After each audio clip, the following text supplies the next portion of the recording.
এই যে আমার হাতে দেখছো এই এত বড় টেডিটা, এটা আজ আমার হাতছাড়া হয়ে যাবে। কেন জানো? কারণ আমাদের পাশের বাড়ির একটা পুচকুর বার্থডে, আর ওকে এটা দিয়ে দেব। আর সাথে রয়েছে একটা মিনি আলমারি। তো যাই হোক, বার্থডে পার্টিটা ছিল দিনের বেলা, আমরা অ্যাটেন্ড করতে চলে এসেছি। আর এই হচ্ছে বার্থডে কেক, আমার তো দারুণ লেগেছে। আর ওই কেকের পেছন থেকে উকি মারছে বার্থডে বয়, আর এটা হচ্ছে বার্থডে বয়ের মা। এটা ছিল ওর 5 বছরের বার্থডে সেলিব্রেট। আর আমরা এসেছিলাম ঠিক কেক কাটিং এর আগের মুহূর্তে।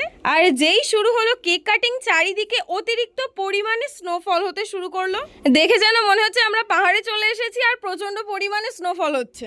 মানে যার হাতে যত স্প্রের বটল ছিল সবাই স্প্রে করতে শুরু করেছে। আর এই দেখো আমার অবস্থা, এদের জ্বালায় আমার পুরো মেকআপটাই নষ্ট হয়ে গেছিল।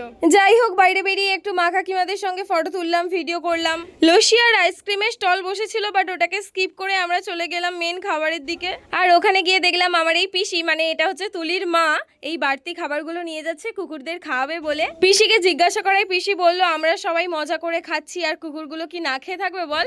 যাই হোক, আমরা খেতে বসেছিলাম 2:30টার দিকে। প্রচন্ড খিদে পেয়ে গেছিল, নবর মুখ দেখলেই তোমরা বুঝতে পারবে। যাই হোক, অনেক কিছুই খাবার আইটেম ছিল, সবকিছুই অল্প অল্প খেয়ে শেষে আইসক্রিমের সাথে ব্লগটা এন্ড করছি।